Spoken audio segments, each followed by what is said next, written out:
چوتھا باب ہے عطف بہر. چوتھا باب ہے عطف بہر. عطف کا معنی ہے مائل کرنا. عطف کا معنی ہے کیونکہ حرف عطف اپنے ماں بعد کو ماں قبل کے حکم کی طرف مائل کرتا ہے. اسی وجہ سے اس کو حرف عطف جعلی زید و بکر. اب یہ واو نے بکر کو اپنے ماں قبل والے حکم کی طرف مائل کر دیا. تو زید کی ماں قبل ہے. اب زید کے اوپر جو عامل ہے جو حکم ہے واو نے جو ہے بکر کو اسی حکم کی طرف مائل کر دیا. اس وجہ سے اس کو عطف بحرف کہتے ہیں. عطف بحرف وہ تابع ہے جو کسی حرف عاطفے کے بعد ذکر کیا جائے اور نسبت میں اپنے مطبوع کے ساتھ مقصود ہوتا ہے. نسبت میں اپنے مطبوع کے ساتھ جیسے جاءنی زید و بکر. اب زید کی طرف جو آنے کی نسبت ہے بالکل اسی طرح بکر کی طرف بھی آنے کی جائے نسبت ہے. جیسے جاءنی زید و عمرو. حروف عاطفہ 10 ہے. تیسرے فصل میں ان کو بیان کریں گے انشاءاللہ. کہتے ہیں اس کو عطف نسق بھی کہتے ہیں. اصل میں نسق کہتے ہیں دانتوں کے قطار کو. وہ آدمی کے جو دانت ہیں یہاں سے شروع ہوتے ہیں ایک دوسرے کی بات تاکہ یہاں تک دانت آتے ہیں.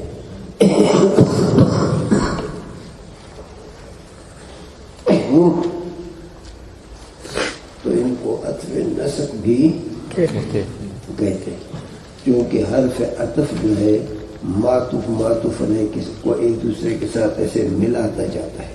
اسی مناسبت کی وجہ سے ان کو عطف نسق کو کہتے ہیں. پانچواں ہے عطف بیان.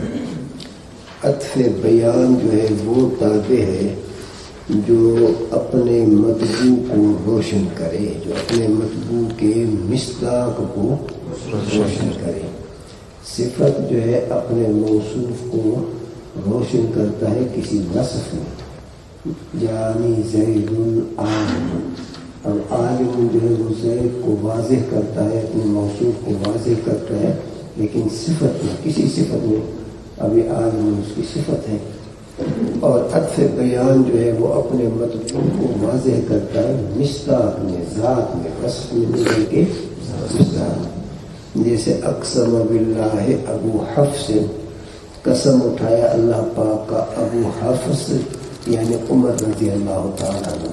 اب یہ عمر نے ابو حفص کی ذات کو واضح کر دیا, اس کی کسی صفت کو نہیں بلکہ اس کی ذات. وقت ہے کہ بعلم مشہور تر باشد. اب نامیر والے کا اپنا ایک اندیہ ہے. وہ فرماتے ہیں کہ عطف بیان وہی بن سکتا ہے جو اس میں زیادہ مشہور ہو. یعنی اگر آدمی نام میں زیادہ مشہور ہے تو نام کو بعد میں ذکر کرو, عطف بیان وہی بنے گا. اگر کنیت میں زیادہ مشہور ہے تو کنیت کو بعد میں ذکر کرو. لقب میں زیادہ مشہور ہے تو لقب ایسے. لیکن محققین کا یہ خیال نہیں ہے. بس محققین کے نزدیک چاہے زیادہ مشہور ہے چاہے نہیں ہے عطف بیان بن سکتا ہے.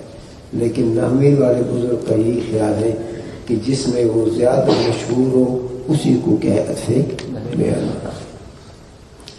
جیسے جاءنی زید ابو عمرو. اب دیکھو وقت ہے کہ بکنیت مشہور تر باشد. اب پہلی صورت میں نام میں زیادہ مشہور تھا تو نام کو جو ہے بولو سے عطف بیان بنایا. اب دوسری صورت میں کنیت میں زیادہ مشہور تھا تو کنیت کو عطف بیان بنایا. یہ ہے نحوی والے بزرگ کا خیال. باقیوں کے نزدیک یہ ضروری نہیں ہے کہ جس میں زیادہ مشہور ہو اس کو عطف بیان بناؤ. ان کے نزدیک یہ شرط نہیں ہے. اقسم باللہ ابو حفص عمر.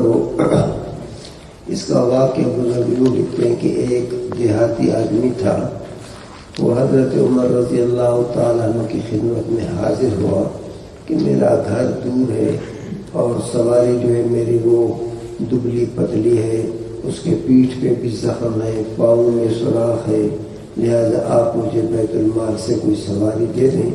حضرت عمر رضی اللہ تعالیٰ عنہ نے اس کی بات پر اعتبار نہیں کیا کہ تم غلط کہہ رہے ہو، تمہاری سواری صحیح ہے، تمہاری سواری میں کوئی جو ہے نقص نہیں ہے۔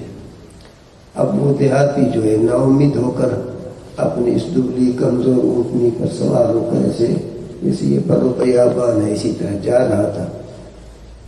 اتفاقاً حضرت عمر رضی اللہ تعالیٰ عنہ اپنے کسی کام سے، اپنے کسی خیال سے اس طرف نکلے۔ اب اس کو پتہ نہیں تھا کہ حضرت عمر رضی اللہ تعالیٰ عنہ میرے پیچھے ہیں یا قریب قریب کہیں ہیں۔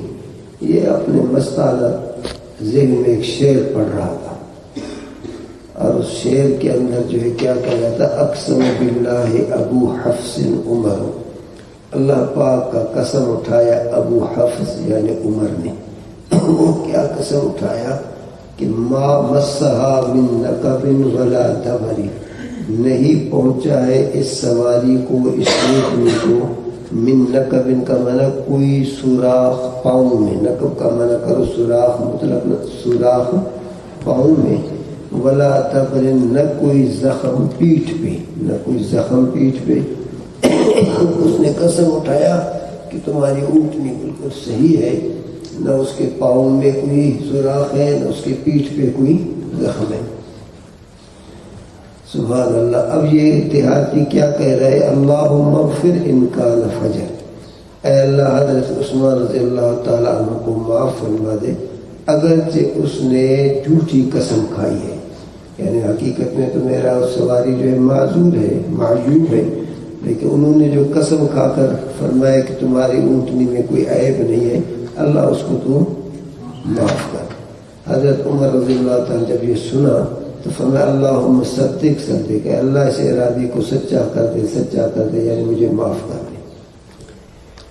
اب یہ ایک تو مثال تو ہو گیا اپنی جگہ پر کہ یہ عطف بیان کی مثال ہے، لیکن اس سے ہمارے لیے بہت بڑا سبق ہے، بہت بڑا سبق ہے کہ بھئی تم اگر کسی کے پاس جاؤ اور وہ تمہاری بات کے اوپر اعتبار نہ کرے، اب نکلنے کے بعد شروع کرو پروپیگنڈا، یہ فنڈ تو جمعیت والے کھائیں گے، تھوڑے ہمیں دیں گے غریبوں کو، خوب شروع کرو پروپیگنڈا، خود گالیاں دو، دو دو چار چار من کی گالیاں دو کہ بھئی دیکھو وہ ہمارے اونٹنی کو دیکھتا نہیں ہے، وہ تو فنڈ دے گا رشید احمد کو، ہم جیسے غریبوں کو کب فنڈ ملے گا۔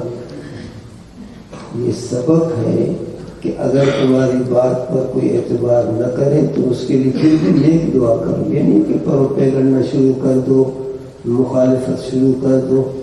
اب یہ بزرگ تو یہی کہہ رہے ہیں کہ اللہ اس کو معاف کر دے، اگرچہ اس نے جھوٹی قسم اٹھائی ہے لیکن پھر بھی اس کو معاف کر دے۔ یہ نہیں ہاں عمر خطاب تو اسی کو دے گا اونٹنی جو اس کے قریب ہے، مقربین ہے، جو ذرا تیز زبان کے ہوں، چتر ہوں، یہ ہوں وہ ہوں، یہ نہیں کہہ رہے، بلکہ یہ ہمارے اور آپ کے لیے بھی یہی سبق ہے کہ کسی کے پاس اگر جاؤ، اگر تمہاری وہ بات کے اوپر اعتبار نہ کرے تو پھر بھی اس کے لیے نیک دعا کرو، یہ نہیں کہ شروع کر دو کہ گالی دینا شروع کر دو اور پیغمبر کرنا شروع کر دو۔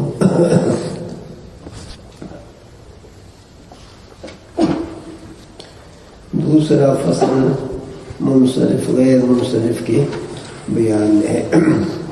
بھئی اسم متمکن جو مورب ہے وہ دو قسم کے ہیں، ایک اسم مورب وہ ہے جس کے اوپر تینوں حرکتیں تنوین داخل ہو سکتی، اور دوسرا وہ ہے جس کے اوپر کسر اور تنوین داخل ہے، جس پہ کسر اور تنوین داخل نہ ہو سکے اس کو غیر منصرف کہتے ہیں۔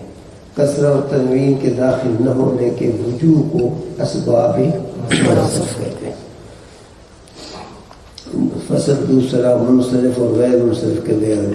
منصرف وہ ہے کہ منع صرف کے اسباب میں سے کوئی سبب اس میں نہ ہو، غیر منصرف وہ ہے کہ منع صرف کے اسباب میں سے دو سبب اس میں ہو، یا ایک جو اصل میں دو کے برابر ہو، قائم مقامات کو بلکہ اثر میں جو ہے طاقت میں 2 کے برابر ہو. منصرف کے اسباب یہ عدل، وصف، تانیث، معرفہ، اجماع، جمع، ترکیب، وزن، فعل، الف نون مزیدتان. جیسے عمروں کے اندر عدل ہے، علم ہے، ثلاث اور مصرصوں کے اندر عدل اور وصف ہے، طلتوں کے اندر تائے تانیث علم ہے، زینبوں میں تانیث معنوی اور علم ہے. حبلا میں جو ہے یہ ایک سبب تانیث الف مقصورہ جو ہے وہ ایک سبب 2 کے برابر. عمراؤ کے اندر جو ہے تانیث الف ممدود ہے، یعنی اس کے اندر تانیث والا معنی لازم ہے، اس لیے یہ ایک سبب 2 کے برابر ہے. کہتا ہے ای مؤنث بجائے 2 سبب، یہ الف مقصورہ تانیثی الف ممدودہ تانیثی یہ ایک سبب جو ہے 2 کے برابر ہے. ابراہیموں کے اندر اجمع ہے، علم ہے، مساجد و مصابیحوں میں جمع منتہی جموع ہے، اس کے اندر ایک جمع ہے، دوسرا جمعیت والا معنی اس کو لازم ہے، اس لیے ایک سبب 2 کے برابر ہے. بعل بکہ کے اندر ترکیب ہے اور علم ہے. احمدوں کے اندر وزن فعل ہے، علم ہے. سکران میں الف نون زائدتان وصف ہے. عثمانوں کے اندر الف نون زائدتان علم ہے. تحقیق غیر منصرف از کتب دیگر معلوم شود. تیسرا فصل ہے حروف غیر عاملہ کے بیان میں. تیسرا فصل ہے حروف غیر عاملہ. اب اس کو ذرا سمجھو بھئی. عربی کے اندر حروف کے 3 اقسام ہیں. کلام عرب کے اندر حروف کے 3 اقسام ہیں. کلام عرب میں حروف کے 3 اقسام. پہلا قسم وہ حروف جو فعل کے ساتھ خاص ہیں. پہلا قسم وہ حروف جو یعنی فعلوں پر داخل ہوتے ہیں، فعلوں میں عمل کرتے ہیں. اس کے 2 قسم پڑھ چکے ہو، حروف جوازم، حروف نصب. دوسرا قسم وہ حروف ہیں جو اسم کے ساتھ خاص ہیں، یعنی وہ حروف اسموں پر داخل ہو کر عمل کرتے ہیں.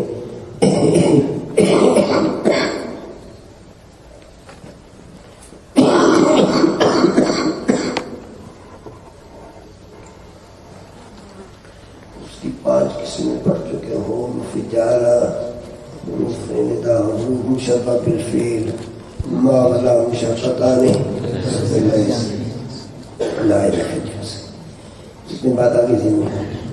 اب آج کے فصل میں وہ حروف جو اسم اور فعل دونوں پر داخل ہوتے ہیں، وہ حروف جو فعلوں کے ساتھ خاص ہیں ان کا ذکر ہو گیا. وہ حروف جو اسموں کے ساتھ خاص ہیں ان کا ذکر ہو گیا. وہ عامل ہے، فعل پر جو خاص داخل ہوتے ہیں عمل کرتے ہیں.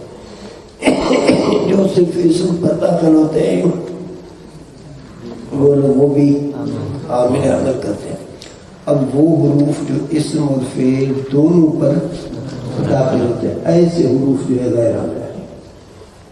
وہ حروف جو ضابطہ ہی ہے، وہ حروف جو اسم اور فعل دونوں پر داخل ہوتے ہیں وہ غیر عامل ہے. جیسے لام تاکید کا لزید افضل من عمرو، یہ اسم پر داخل ہے کہ نہیں؟ لأضربن، لأضربن، لنضربن، یہ بھی تو لام تاکید کا فعل مضارع پہ داخل ہے. یا اسی طرح حمزہ استفہام کا وہ اسم پر بھی داخل ہوتا ہے، فعل پر بھی داخل ہوتا ہے. حال استفہام یہ ہے، اسم پر بھی داخل ہوتا ہے، فعل پر بھی. کہتے ہیں وہ حروف جو غیر عاملہ ہیں وہ 16 قسم پر ہیں. پہلا قسم جو ہے حروف تنبیہ، وہ 3 ہیں. الا، اما، ہا. الا، اما، ہا. اس کو ذرا توجہ سے سمجھے، مشکل باتیں ہیں حروف غیر عاملہ کی. پہلا قسم ہے حروف تنبیہ. حروف تنبیہ وہ حرف ہیں جو کسی کو بیدار کرنے کے لیے، کسی کو آگاہ کرنے کے لیے بولے جاتے ہیں تاکہ سامنے جو ہے غفلت سے ذرا دور ہو جائے.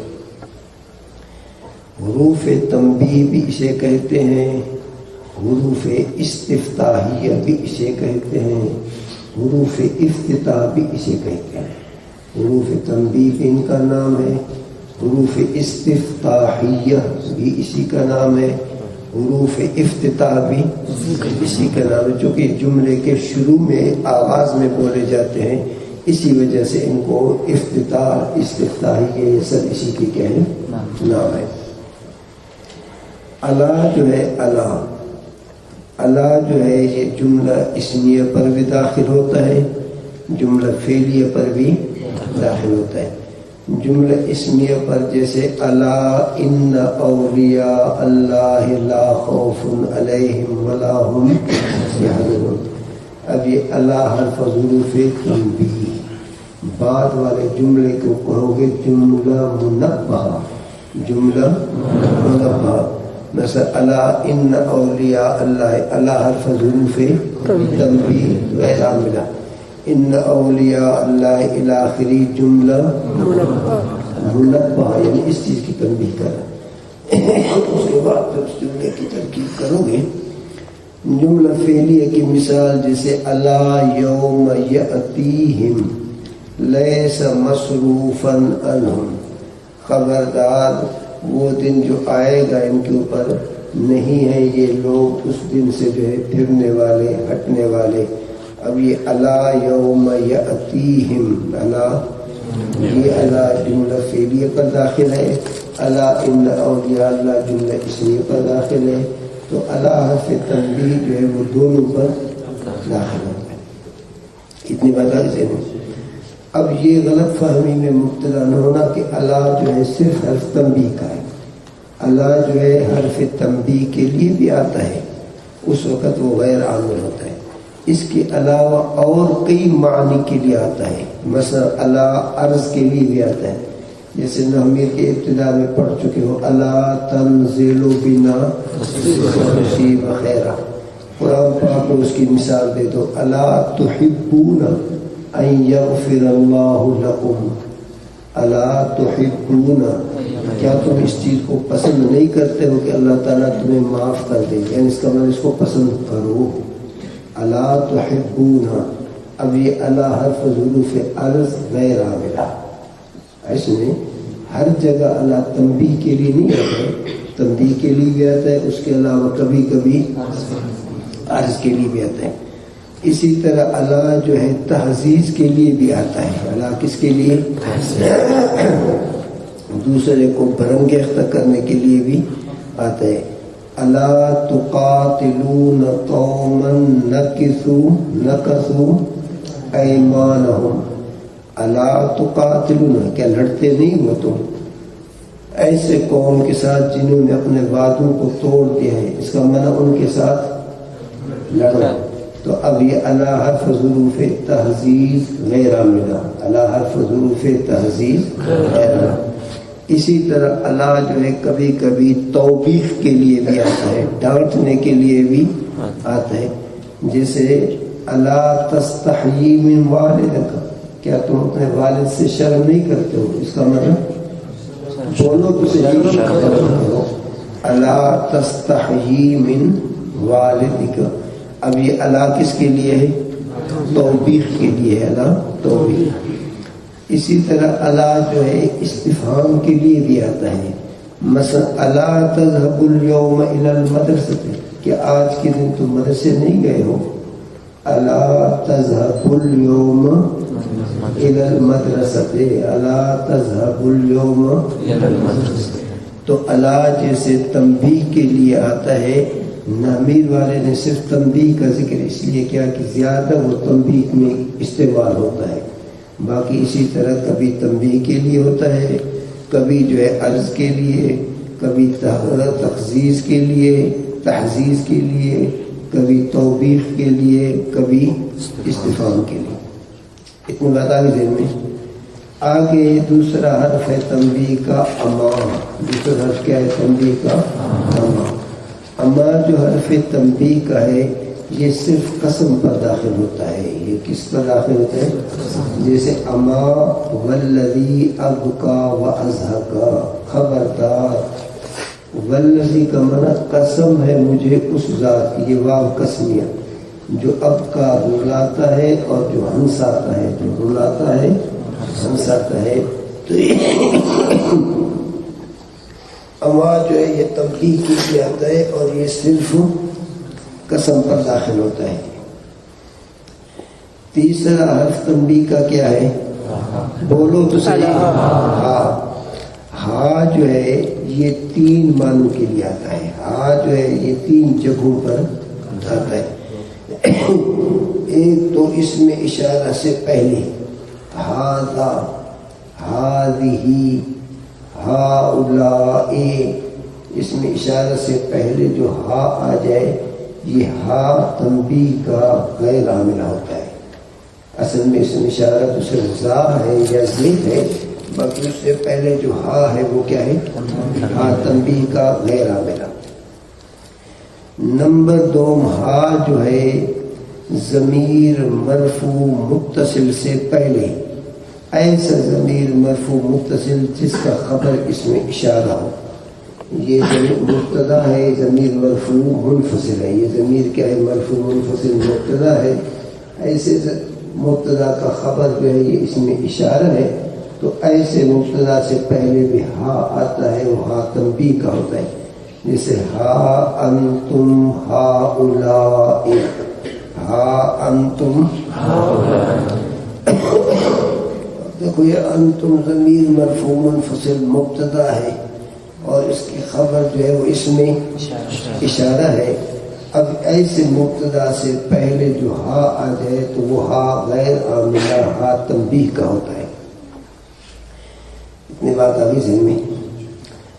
جب حرف ندا داخل ہو منادا معرف باللام پر، حرف ندا داخل ہو منادا معرف باللام پر، تو پھر حرف ندا اور معرف باللام، چونکہ یہ دونوں معرفت بنانے کے حرف ہیں، اب ان کے درمیان ایو کا لفظ لگاتے ہیں. ان کے درمیان اب یہ ایو کے بعد جو ہا ہوتا ہے یہ ہا تنبیہ کا ہوتا ہے.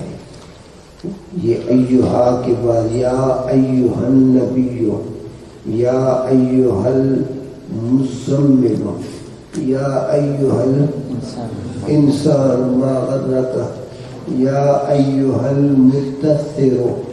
اب یہ منادا معرف باللام ہے.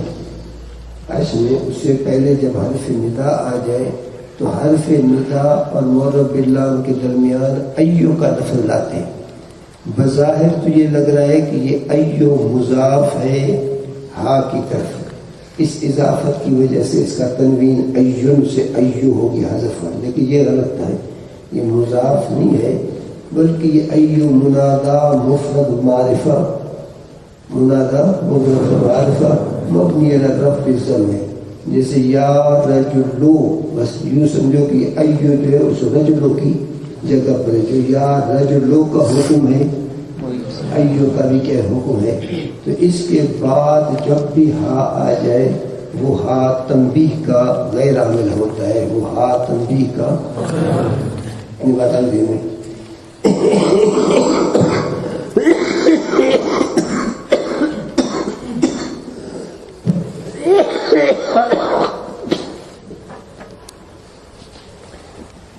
دوسرا قسم ہے حروف غیر عامل کا، حروف ایجاب. دوسرا قسم کیا ہے؟ حروف ایجاب کا معنی کسی چیز کو ثابت کرنا. حروف ایجاب کا معنی ہے کسی چیز کو، وہ 6 ہیں: نعم، بلا، اجل، ای، جے، رے، انا. نعم، بلا، اجل، ای، جے، رے، انا. نعم جو ہے، نعم یہ 3 قسم کے جملوں کے بعد آتا ہے. نعم جو ہے یہ کتنے جملوں کے بعد آتا ہے؟ اگر مثبت جملے کے بعد آ جائے تو اس کے اس بات کے لیے آتا ہے، اس کو ثابت رکھنے کے لیے آتا ہے. اور اگر یہ نعم جو ہے منفی جملے کے بعد آ جائے تو پھر اس کی نفی کو برقرار رکھنے کے لیے، نفی کا فائدہ دینے کے لیے آتا ہے. نعم جو ہے یہ بولو تو صحیح 3 قسم کے جملوں کے بعد آتا ہے. نعم جو ہے یہ 3 قسم کے جملوں کے بعد آتا ہے. اگر وہ پہلا جملہ مثبت ہے تو پھر یہ نعم جو ہے اس بات کا فائدہ دینے کے لیے آتا ہے. اگر پہلا جملہ منفی ہے تو نعم جو ہے نفی کے فائدہ دینے کے لیے آتا ہے. اب یہ نعم جو ہے جملہ خبریہ کے بعد بھی آتا ہے اور جملہ انشائیہ کے بعد بھی آتا ہے. نعم جو ہے یہ جملہ خبریہ کے بعد بھی آتا ہے، جملہ انشائیہ کے بعد بھی. لیکن فرق یہ ہے کہ جب نعم جملہ خبریہ کے بعد آ جائے تو پھر یہ تصدیق کے معنی کا فائدہ دیتا ہے. نعم جب جملہ خبریہ کے بعد آ جائے تصدیق کے معنی کا فائدہ. میں ایک آدمی کہتا ہے نام بشیر، بشیر سویا ہوا، بولو تو صحیح، بشیر سویا ہے. اب میں نے کہا نام بشیر، عثمان نے کہا نعم. تو دیکھو نام بشیر کے اندر اس بات ہے یا منفی ہے؟ اس بات ہے. تو گویا کہ انہوں نے میرے اس ثبوت کی، اس بات کی اس نے تصدیق کی. واقعی جیسے تم کہہ رہے ہو واقعی حضرت صاحب آرام میں ہے، آرام فرما رہا ہے. نام بشیر، بشیر سویا ہوا ہے. جواب میں کوئی کہتا ہے نعم، اس کا معنی اس نے میرے اس بات کی تصدیق کی. یا ایک آدمی کہتا ہے لم یذهب عثمان، عثمان صاحب اب تک تشریف فرما ہے، اب تک نہیں گئے. اس میں ثبوت ہے، نفی ہے، نفی. اب دوسرا کہتا ہے نعم، نعم کا معنی واقعی اسی طرح جیسے تم کہتے ہو. تو گویا کہ اس نے نفی میں تصدیق کی کہ واقعی تم کہہ رہے ہو کہ وہ نہیں کیا ہے، تو واقعی وہ نہیں کیا ہے بلکہ موجود ہے. تو نعم جو ہے جملہ خبریہ کے بعد آ جائے تو کس چیز کا فائدہ دیتا ہے؟ تصدیق کا. پھر وہ جملہ خبریہ چاہے مثبت ہو منفی ہو. تو مثال آ گئی. دوسری صورت یہ ہے کہ نعم جو ہے کبھی جملہ انشائیہ کے بعد بھی آتا ہے. نعم جو ہے کبھی جملہ انشائیہ کے بعد بھی آتا ہے. لیکن جب جملہ انشائیہ کے بعد آ جائے، جب جملہ، تو پھر یہ وعدے کا فائدہ دیتا ہے، تصدیق کا نہیں بلکہ وعدہ جیسے کوئی آدمی کسی کے ساتھ کرے اس کا یہ فائدہ دیتا ہے. مثلا ایک آدمی کہتے ہیں خذ الکتاب، بابا یہ کتاب لے لو. میں نے اس کو کہا یہ کتاب لے لو. اس نے کہا نعم. نعم کا معنی واقعی میں تم سے یہ کتاب لیتا ہوں، یعنی میں نے جو وعدہ کیا وہ ہے کس وعدے کو میں نے پورا کیا. یا ایک آدمی کہتے ہیں لا تزک، مت ہنسو، تو یہ جملہ انشائیہ نہیں ہے. اب دوسرا جواب میں کہتا ہے نعم. اب نعم کا معنی، نعم کا معنی ہاں، یعنی واقعی میں نہیں ہنستا ہوں، جسے تم نے مجھے روک دیا تو میں نہیں ہنسوں گا. گویا کہ میں نے وعدہ کیا تم سے کہ میں نہیں ہنسوں گا. اسی طرح یہ نعم جو ہے جملہ استفہامیہ کے بعد بھی آتا ہے. لیکن جب جملہ استفہامیہ کے بعد آ جائے تو پھر یہ نہ تصدیق کے معنی کا فائدہ دیتا ہے، نہ وعدے کے معنی کا فائدہ دیتا ہے، بلکہ پھر یہ خبر کے معنی کا فائدہ دیتا ہے. جیسے ایک آدمی کہتا ہے حل رأیت سیارتی، کیا تو نے میرے گاڑی کو دیکھا ہے؟ اب دوسرا آدمی کہتا ہے نعم. اب نعم جو ہے یہ تصدیق نہیں ہے کہ میں نے تصدیق کرے، ماقبل کا تصدیق بھی نہیں کر رہا ہے اور وعدہ بھی نہیں، بلکہ یہ خبر دے رہا ہے کہ ہاں واقعی میں نے تمہاری گاڑی کو دیکھا ہے. تو نعم جو ہے یوں کہو یہ تین معنوں کے لیے آتا ہے، تین قسم کے معنوں کے لیے آتا ہے. پہلے میں نے کہا تین قسم کے جملوں کے بعد آتا ہے. جملے دو کہو، جملہ خبریہ، جملہ انشائیہ. پھر یہ کہو کہ یہ تین قسم کے معنوں کے لیے آتا ہے.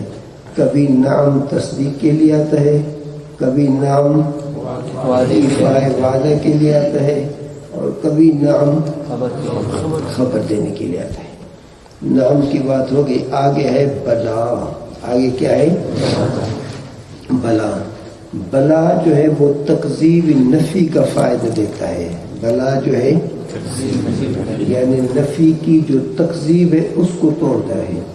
نفی کی جو تکذیب جو ہے اس کو توڑ دیں. مثلا ایک آدمی کہتا ہے ما قام عزیز اللہ، ما قام عزیز اللہ کھڑا نہیں ہے، اس میں نفی ہے کہ نہیں؟ نفی ہے. تو دوسرا آدمی کہتا ہے بلا، دوسرا آدمی کیا کہتا ہے؟ بلا. دوسرا آدمی کہتا ہے بلا. ایک آدمی کہتا ہے کہ ما قام عزیز اللہ کھڑا نہیں ہے، دوسرا آدمی کہتا ہے کہ بلا ہاں. اس کا معنی وہ اس کے قیام کی نفی کا ابطال کرتا ہے.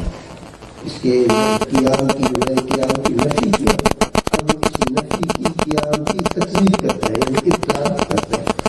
یا قرآن پاک میں الست بربکم، کیا میں تمہارا رب نہیں ہوں؟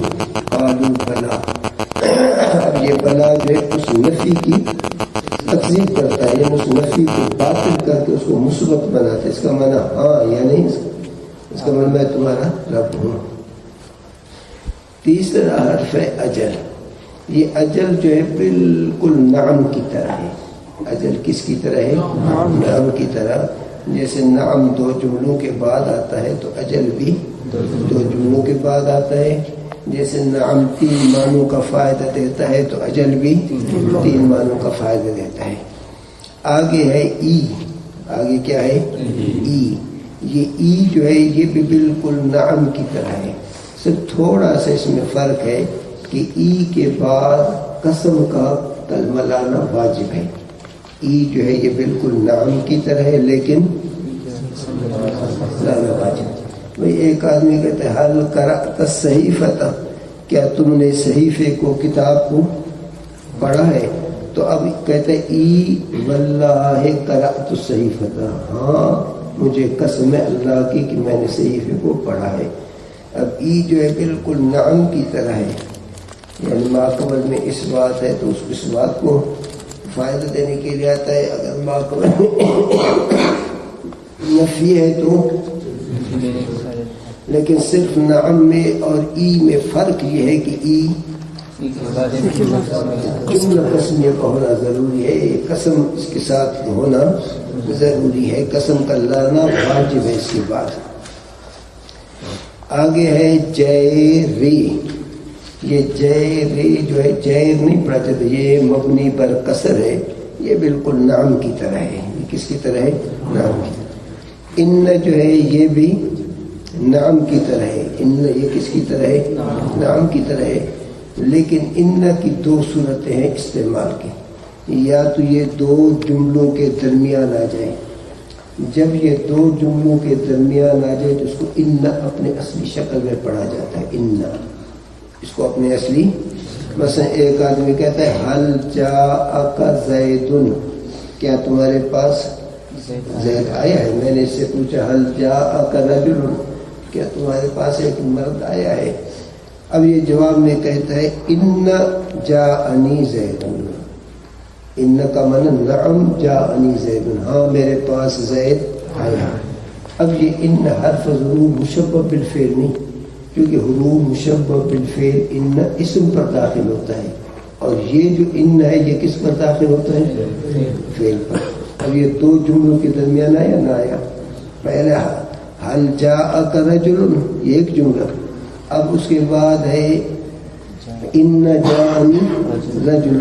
اب دیکھو ان کے بعد بھی ایک جملہ، تو اس کو ان ہی پڑھا جاتا ہے وہ مشدد کے ساتھ. اگر اس کے بعد دوسرا جملہ نہ ہو، دوسرا جملہ مثلا ایک آدمی کہتا ہے حل جاءک رجل، اب جواب میں دوسرا کہے ان، پھر صرف ان نہیں ہوگا، پھر ان پڑھا جائے گا. ان ہو بنا، ان آپ پر وقف کرنا واجب ہے. پھر ان، بس اس صورت میں یہ ان بمانے نعم کے ہے. ان بمانے نعم کے ہے. فرق سمجھ میں آیا؟ بھائی کوئی کہے کہ ان تو حروف مشبہ بالفعل ہے، تو وہ حروف مشبہ بالفعل تب ہے جب وہ اسم پر گئے داخل ہو جائے. باقی یہاں جو ہے وہ حروف ایجاب تب ہے کہ 2 جملوں پر داخل ہو جائے، دوسرا جملہ جو ہے وہ فعلیہ ہو، اور پھر اس کو اس کی اصلی شکل میں ان پڑھا جاتا ہے. اور اگر اس کے بعد دوسرا جملہ نہ ہو انہو نہ بلکہ انہ، بس حل جا کا زید، دوسرا کہتا ہے انہ. اب انہ کا معنی نعم، انہ بمعنی نعم کے، تو اس صورت میں یہ غیر عامل ہے، اس صورت میں. تیسرا قسم ہے حروف تفسیر. تیسرا قسم ہے حروف تفسیر اس حرف کو کہتے ہیں جو کسی ابہام کو دور کرے یا کسی اجمال کی وضاحت کرے. حروف تفسیر ان حروفوں کو کہتے ہیں جو کسی ابہام کو دور کرے یا کسی اجمال کی وضاحت کرے. حروف تفسیر دو ہیں، حروف تفسیر دو ہے، ایک ہے اے دوسرا ان، ایک ہے اے دوسرا ان. پھر یہ کبھی جملے کی تفسیر کرنے کے لیے آتے ہیں، کبھی مفرد کی کیا ہے تفسیر کرنے سے. جیسے ایک آدمی کہتا ہے جا ابو التراب، آیا ہے میرے پاس ابو التراب، اے علی یعنی علی رضی اللہ تعالیٰ عنہ. اب اس اے کو حرف تفسیر، ما قبل کو مفسر، اس کے ماں باپ کو مفسر کہو بھی ٹھیک ہے. اگر اے حرف تفسیر ما قبل مبین اور اس کا ماں باپ عطف بیان تو بھی ٹھیک ہے، چونکہ عطف بیان میں بھی وضاحت ہوتی ہے، اس میں بھی کیا ہے وضاحت ہے. یا پورے جملے کی وضاحت کریں، جیسے ایک آدمی کہتا ہے قطع رزق، اس کا رزق روک دیا گیا ہے، اے مات یعنی مر گیا ہے. ظاہر کہ جب آدمی مر جاتا ہے تو اس کا رزق جو ہے منقطع کر دیا جاتا ہے. دوسرا ہے حرف تفسیر ان. دوسرا کیا ہے حرف تفسیر ان. ان جو ہے ان، ایک ان وہ ہے جو فعل مضارع پر داخل ہو کر فعل مضارع کو نصب دیتا ہے، مصدر کی تعویل میں کرتا ہے، وہ الگ حرف ہے. یہ ان تفسیری الگ حرف ہے، شکل میں تو اس کی طرح ہے لیکن حقیقت میں وہ اور ہے، یہ کیا ہے اور ہے. یہ ان تفسیریہ ہمیشہ ایسے جملے کے بعد آتا ہے جس میں قول کا معنی ہو. یہ ان تفسیریہ جو ہے ہمیشہ ایسے جملے کے بعد آتا ہے جس کے اندر کیا ہے قول کا معنی ہو، اور یہ دو معنوں کا فائدہ دیتا ہے. یہ ایک تو یہ ہے کہ بھئی فلانا نے اس کو کن الفاظ سے جو ہے مخاطب کیا، نادیناہو یعنی ہم نے اس کو بلایا، تو یہ قول کا معنی ہے. اب ہم نے اس کو کس لفظ سے بلایا، کس طرح سے، کن الفاظوں سے ہم نے اس کے ساتھ خطاب کیا. پھر سمجھو بھئی ان یہ بھی کیا ہے، کس چیز کے لیے آتا ہے، حرف تفسیر کا ہے. لیکن یہ ان اور جو مضارع پر ان داخل ہو کر مضارع کو نصب دیتا ہے شکل میں ایک جیسے ہیں، لیکن اس ان کا کام الگ ہے. وہ ان جو فعل مضارع پر داخل ہو کر فعل مضارع کو نصب دیتا ہے وہ ان عاملہ ہے ناصب، اور یہ ان جو ہے غیر عاملہ. یہ ان دو معنوں کے لیے آتا ہے. ایک تو یہ جو ہے قول کے معنی کے کا جو فعل ہو، جو ایسا فعل جس کے اندر قول کا معنی ہو، اس کے بعد آتا ہے، اور اس چیز کی وضاحت کے لیے آتا ہے کہ اس نے اس کے ساتھ خطاب کن لفظوں سے کیا. اب نادینا ہم نے اس کو بلایا، یا ابراہیم، اس کا معنی یا ابراہیم کے لفظ کے ساتھ، اس لفظ کے ساتھ ہم نے اس کے ساتھ کیا خطاب کیا. اور دوسرا یہ آتا ہے کہ قول کے معنی کے بعد آتا ہے لیکن اس نے اس شخص کو کیا کہا. پہلا تھا معنی کہ کس لفظ سے اس کو خطاب کیا، دوسرا یہ فائدہ ہے کہ کیا کہا اس کو. جیسے قرآن پاک کے اندر ہے وَأَوْحَيْنَا إِلَيْهِ. اب اوحینا کو معنی کلنا کیا ہے، قول کا معنی اس کے اندر ہم نے اس کی طرف وحی کی. اب وحی میں ہم نے کیا کہا، ان اصنع الفلک، کہ کشتی تم بناؤ. اب یہ دونوں جو ان ہیں، ان یا ابراہیم یا ان اصنع الفلک، پھر التقاء ساکنین سے ان اصنع فلکا، یہ ان تفسیری ہے، کیونکہ ان تفسیری یا دو معنوں کے لیے آتا ہے. ایک تو بھائی فلان نے مخاطب کو کس لفظ سے پکارا بلایا، اور دوسرا جو ہے فلان نے اس کو کیا کہا. فلان نے اوحینا، اللہ پاک فرماتے ہم نے وحی کی. اب اللہ پاک نے اس کو کیا حکم دیا؟ پہلے تھا کہ کس لفظ سے خطاب کیا، اور دوسرا فائدہ کیا کہا، اس کو کیا کام کہا. اوحینا ہم نے اس کو وحی دی. اب وحی میں کیا کام کہا، کیا ذمہ داری اس پہ لگا دی؟ ان اصنع الفلک. حروف تفسیر دو ہیں، اے اور ان. جیسے کہ اللہ پاک فرماتے ہیں نادیناہ ان یا ابراہیم، نادیناہ ان یا ابراہیم. اب یہ ان جو ہے ایسے میں یہ ان وہ ان نہیں ہے جو کہ فعل مضارع پر داخل ہو کر فعل مضارع کو نصب دیتا ہے. چوتھا قسم ہے حروف مصدریہ، وہ تین ہے ما ان انا، یہ در فعل، ما و ان در فعل، رون یہ فعل پر داخل ہوتے ہیں، فعل کو معنی مصدر کے کرتے ہیں. حروف مصدریہ وہ حرف ہیں جو اپنے ما بعد کو مصدر کی تعویل میں کریں. وہ تین حرف ہیں ما ان انا. ما ان، یہ ما ان جو ہے یہ ہمیشہ فعل پر داخل ہو کر فعل کو مصدر کی تعویل میں کرتے ہیں. جیسے ضاقت علیہم الارض بما رحبت. اب یہ ما نے جو ہے مصدریہ رحبت کو بما روح بہا کے معنی میں کر دیا، خود عمل کچھ نہیں کر رہے، صرف بعد والے جملے کو مصدر کی کیا ہے تعویل میں کر دیتا ہے.